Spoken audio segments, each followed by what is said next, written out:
ഡ്രൈവർമാർ കൂടെ ഒരുമിച്ച് ഓടിപ്പോവുക, മറ്റവരുടെ കൂടെ ഓടിപ്പോവുക. സിനിമക്കാർ ഈ കഥയാണ് നമ്മൾ പഠിപ്പിച്ചത്. എനിക്ക് ദേഷ്യം വന്ന് ഈ സിനിമക്കാർക്കെതിരെ ഒന്ന് ദുആ ചെയ്യാനൊക്കെ തോന്നാറുണ്ട്. റബ്ബേ, ഈ കൗമിനെ ഇങ്ങനെ പഠിപ്പിച്ചത് അവരാണല്ലോ. ഓരോരോ സിനിമ കൊണ്ടുവരിക, എന്നിട്ട് ഇതിവൃത്തം മുസ്ലിം കുട്ടികൾ അമുസ്ലിമിൻ്റെ കൂടെ പോകുന്നത്.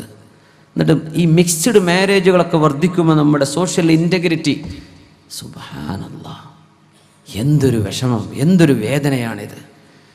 അള്ളയും പടച്ചോനും തിരിയാത്ത കാഫിറുകളാണ് ഈ പറയുന്നത്. അവർക്ക് പരലോകം എന്താണെന്നറിയോ, ജീവിതത്തിൽ എന്തിനാണെന്നറിയോ, ആരാണ് ഉമ്മ വാപ്പ എന്നറിയോ, എന്തിനാണ് ജീവിതം, എന്താണ് ഖബർ, എന്താണ് റബ്ബ്, ഇതൊന്നും തിരിയാത്തവനാ ഇവിടെ മിക്സ്ഡ് മാരേജുകൾ വേണമെന്ന് പറയുന്നത്. മുസ്ലിമിനത് പറ്റുമോ? പറ്റില്ല. നമുക്കത് അംഗീകരിക്കാൻ പറ്റുമോ? ഇല്ല.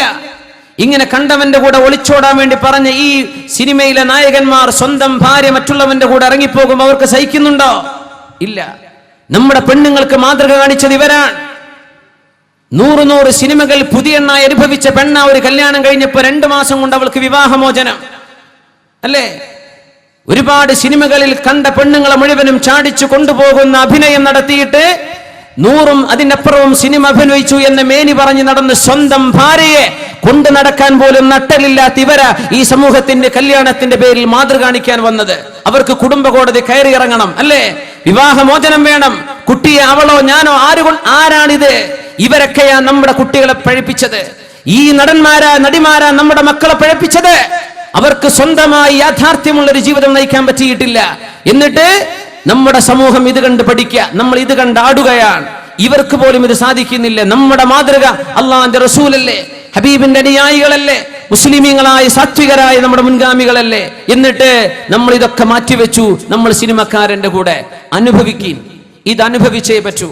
അള്ളാഹുവിന്റെ റസൂലിന്റെ മാതൃക നമ്മൾ പിഴവാക്കി. വിശുദ്ധ ഖുർആനിന്റെ മാതൃക വേണ്ടാന്ന് വെച്ചു.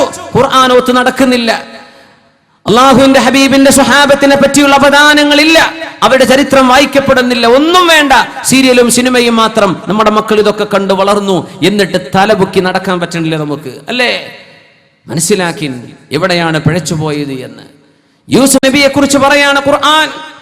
സ്വന്തം വീട്ടിൽ, ആരുടെ വീട്ടിലാണോ അടിമയായി ജോലി ചെയ്യുന്നത് യൂസുഫ് നബി അലൈഹിസ്സലാം, ആ വീടിന്റെ ഉടമസ്ഥ പറഞ്ഞു, യൂസുഫേ, വ്യഭിചരിച്ചില്ലെങ്കിൽ നിന്നെ ഞാൻ ജയിലിൽ അടക്കും. അങ്ങനെയുണ്ട് ഒരു ഭീഷണി. വ്യഭിചരിച്ചില്ലെങ്കിൽ ജയിലിലടക്കുന്ന ഭീഷണി. കൊട്ടാരത്തിന്റെ കവാടങ്ങളൊക്കെ അവൾ അടച്ചു, എല്ലാ വാതിലും അടച്ചു. യൂസുഫ് നബി എന്ന സുമുഖനായ ഒരു ചെറുപ്പക്കാരൻ, യാക്കൂബ് നബിയുടെ പൊന്നുമോൻ, കല്യാണം കഴിച്ചിട്ടില്ല, യൗവനത്തിലാണ്. ആ സമയത്താണ് വ്യഭിചാരത്തിലേക്ക് ക്ഷണിച്ചത്. വഖാലത്ത് ഹൈതലക്, ഇങ്ങോട്ട് വാ എന്ന് പറഞ്ഞു. എന്താ യൂസുഫ് നബി ചെയ്തത്? നമ്മളൊരു ചെറുപ്പക്കാരൻ, ഞാനും നീയുമാണ് ഈ സ്ഥാനത്തെങ്കിൽ എന്തു ചെയ്യും? ആലോചിക്കുന്നു. ഇങ്ങനെയാണ് നമുക്കാണിത് സംഭവിച്ചതെങ്കിൽ എന്ത് സംഭവിക്കും? ഒരു പെണ്ണ് നീ വിളിച്ചോ, ഞാൻ ഇറങ്ങി വരാമെന്ന് പറയുമ്പോഴേക്കും നീ അങ്ങ് ഇറങ്ങി ചെന്നോ? യൂസുഫ് നബിയോടായി പറയുന്നത് വ്യഭിചരിക്കാൻ വാ. എന്താണ് യൂസുഫ് നബിയുടെ മറുപടി എന്ന് പറയാൻ അല്ലാഹു സൂറത്തുൽ ഖസസ്, അഹ്സനൽ ഖസസ് ബിമാ ഔഹൈനാ, നിങ്ങൾക്ക് കേൾക്കാൻ പറ്റിയ ഏറ്റവും മധുരമായ മനോഹരമായ ചരിത്രം ഞാൻ പറഞ്ഞു തരാമെന്ന് അള്ളാഹു പറഞ്ഞ സൂറയാണ് സൂറത്തുൽ ഖസസ്. അതിലെ മനോഹരമായ ചരിത്രം യൂസുഫ് നബിയുടെ ചരിത്രമല്ലേ? എന്താണ് ഈ ചരിത്രം? മഅദല്ലാഹ്, പെണ്ണെ, ഞാൻ അള്ളാഹുവിനെ പേടിക്കുന്നു, ഞാൻ അള്ളാഹുവിനെ ഭയപ്പെടുന്നു. ഇത് പറയാൻ തന്റെ ഇടം കാണിച്ച യൂസുഫ് നബി അലൈഹിസ്സലാം ചെറുപ്പക്കാർക്ക് മാതൃകയാണ്. മഅദല്ലാഹ്, ഇന്നഹു റബ്ബി അഹ്സന മത്വായ ഇന്നഹു ലാ യുഫ്ലിഹുൽ ളാലിമൂൻ. എന്റെ ഉടമസ്ഥനായ അല്ലാഹു അഹ്സന മത്വായ, എനിക്കൊരുപാട് ഉപകാരം ചെയ്തുവല്ലോ. ഇന്നഹു ലാ യുഫ്ലിഹുൽ ളാലിമൂൻ, അക്രമം ചെയ്യുന്ന ആളുകൾ വിജയിക്കുകയില്ലല്ലോ. അതുകൊണ്ട് പെണ്ണെ, വ്യഭിചാരത്തിന് ഞാനില്ല എന്ന് ഓടിയ സമയത്ത് യൂസുഫ് നബിയുടെ ഷർട്ടിന്റെ പിന്നിൽ പിടിച്ചപ്പോഴാണ് യൂസുഫ് നബിയുടെ ഖമീസ് കീറിപ്പോയത്. യൂസുഫ് അങ്ങോട്ട് പിടിച്ചതല്ല, അവൾ ഇങ്ങോട്ട് പിടിച്ചു. ഖുർആൻ എന്ത് പറഞ്ഞു? വലഖദ് ഹമ്മത് ബിഹി വഹമ്മ ബിഹാ ലൗലാ അർആ ബുർഹാന റബ്ബി.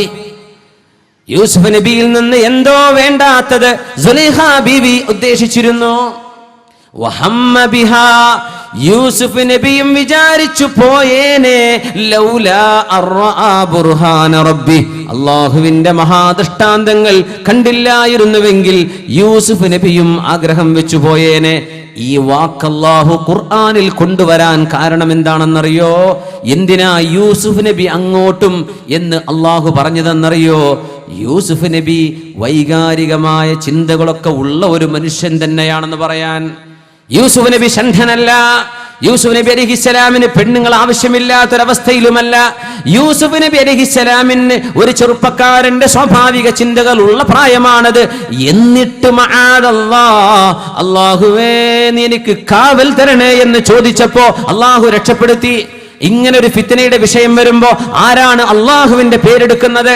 ആരാണ് അള്ളാഹുവിനെ വിളിക്കുന്നത്? ആരാണ് അള്ളാഹുവിനോട് ഇസ്തിഗ്ഫാർ ചോദിക്കുന്നത്? ആരാണ് റബ്ബേ ഈ പിശാചിൽ നിന്ന് നീ എന്നെ കാക്കണേ എന്ന് ദുആ ചെയ്യുന്നത്? ആരാണ്? ഇങ്ങനെ റബ്ബിന്റെ പേര് നമ്മൾ ഉച്ചരിക്കാതിരിക്കുമ്പോൾ എങ്ങനെയാണ് നമ്മുടെ മനസ്സിന് അള്ളാഹു പ്രൊട്ടക്ഷൻ തരിക? റബ്ബിന്റെ പേരെടുക്കണ്ടേ. മആദല്ലാഹ്. മറിയം ബീവി എന്താ പറഞ്ഞത്? ഖാലത് ഇന്നി അഊദു ബിർറഹ്മാനി മിൻക ഇൻ കുൻത തഖിയാ. ഓ ചെറുപ്പക്കാരാ, നീ എന്നെ തൊടല്ലേ. നീ അല്ലാഹുവിനെ ഭയപ്പെടുന്നുണ്ടോ? അല്ലാഹുവേ എനിക്ക് കാവൽ തരണേ എന്ന് മറിയം ബീവി അവിടെ പറഞ്ഞു. യൂസുഫ് നബിയോ മആദല്ലാഹ്. രണ്ടുപേരും മഊദു എന്ന് പറയുന്നുണ്ട്. അഊദു ബിർറഹ്മാൻ, അതന്നെയാണ് മആദല്ലാഹ്, പടച്ചവനെ കാവൽ തരണേ.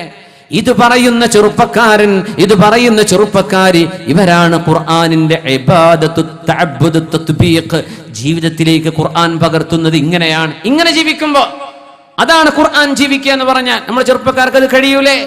കോളേജിൽ പോകുന്ന ചെറുപ്പക്കാർ, വാഹനത്തിൽ ബസ്സിലോ നമ്മുടെ പബ്ലിക് ട്രാൻസ്പോർട്ടുകൾ ഉപയോഗിക്കുന്ന ആണുങ്ങളും പെണ്ണുങ്ങളും, നമ്മുടെ കണ്ണുകളെ സൂക്ഷിക്കാൻ നമുക്ക് എന്തുകൊണ്ട് പറ്റുന്നില്ല? ഇതാണ് വിഷയം. എന്തുകൊണ്ട് കണ്ണിനെ സൂക്ഷിക്കാൻ പറ്റിയില്ല? അള്ളാഹുവിന് വേണ്ടി ഏതെങ്കിലും ഒരാൾ കണ്ണിനെ സൂക്ഷിക്കുകയും ഹറാമിലേക്ക് നോക്കാതെ കണ്ണ് ചിമ്മുകയും ചെയ്താൽ മാധുര്യമുള്ള ഒരു ഇബാദത്ത് അതിന് പകരം അല്ലാഹു നൽകുമെന്ന് റസൂലുള്ളാഹി സ്വല്ലല്ലാഹു അലൈഹി വസല്ലം. കണ്ണുകൊണ്ട് ഒരു അന്യ പെണ്ണിനെ നോക്കാതെ, കണ്ണുകൊണ്ടൊരു ഹറാമായ ചിത്രം നോക്കാതെ, കണ്ണുകൊണ്ടൊരു ഹറാമായ വീഡിയോ നോക്കാതെ നിന്റെ കണ്ണിനെ സൂക്ഷിച്ചാൽ നിസ്കാരത്തിനൊരു ആനന്ദം അല്ലാഹു തരാൻ പോകുന്നുണ്ട്. അനുഭവിച്ചറിയണം. നിസ്കാരത്തിനൊരു ആനന്ദം അല്ലാഹു പകരം തരും. എന്താണ് ആനന്ദം? റബ്ബിന്റെ മുമ്പിൽ നിൽക്കുമ്പോ അല്ലാഹുവിന്റെ മുമ്പിൽ നിന്ന് ഒന്ന് സലാം പറഞ്ഞ് എഴുന്നേറ്റ് പോരാൻ പറ്റാതെ എന്റെ നിസ്കാരം ഒന്ന് നീളട്ടെ, ഇനിയും ഒന്ന് ഞാൻ റബ്ബിനോട് സംസാരിക്കട്ടെ എന്ന് തുടങ്ങി മനസ്സിന് തീരാത്ത അല്ലാഹുമായുള്ള ഒരു വല്ലാത്തൊരു സ്നേഹം ഹൃദയത്തിന് അല്ലാഹു തരും. കണ്ണു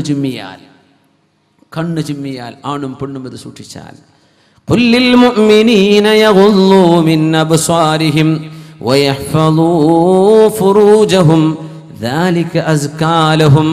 നബിയേ, ആണുങ്ങളോട് പറയണം കണ്ണു ചിമ്മണമെന്ന്. ഖുല്ലിൽ മുഅ്മിനാതി, പെണ്ണുങ്ങളോട് പറയണം യഗുളുന മിൻ അബ്സാരിഹിന്ന, ഹറാമിലേക്ക് നോക്കരുത് എന്ന് പെണ്ണുങ്ങളോടും പറയണം നബിയേ. അതാണ് അവർക്ക് ഉത്തമം. അള്ളാഹു മനസ്സമാധാനം അപ്പോഴാണ് തരികയുള്ളൂ. ഇങ്ങനെ അള്ളാഹുവിനനുസരിച്ച് ജീവിക്കുന്ന ആളുകളുടെ മനസ്സിന് വല്ലാത്ത സന്തോഷം കാണും. വല്ലാത്ത സന്തോഷാണ്. ഒരു തെറ്റ് ചെയ്തോ മനസ്സിളകും. ഇന്ന് സുബഹി നിസ്കരിച്ചിട്ടില്ലേ, ആ ദിവസങ്ങൾക്ക് ഒരു സന്തോഷമില്ല. ഇന്നത്തെ സുബഹി ഖളാ ആണോ, അള്ളാഹു സന്തോഷം കെടുത്തിക്കളയും. ഒരു തിന്മ ചെയ്തിട്ടുണ്ടോ, ഇന്ന് നിങ്ങളുടെ മനസ്സ് പങ്കിലമാണ്, മനസ്സിന് മൂടലുണ്ട്, കൽബിൽ എന്തോ നിങ്ങളെ മറപിടിച്ചു കഴിഞ്ഞിട്ടുണ്ട്. ഇന്ന് നിങ്ങൾ തിന്മ ചെയ്യാതെ ജീവിച്ചോ, ഇന്നത്തെ ദിവസം നിങ്ങളുടെ ഏറ്റവും സന്തുഷ്ടമുള്ള ദിവസമാണ്. എന്തേ? ഇത് അള്ളാഹുവിന്റെ രീതിയാണ്. അള്ളാഹുവിനനുസരിക്കുന്നത് കൊണ്ടേ സന്തോഷം തരൂ, അള്ളാഹുവിനെ ധിക്കരിക്കുന്നത് കൊണ്ടേ അള്ളാഹു പ്രയാസം തരൂ.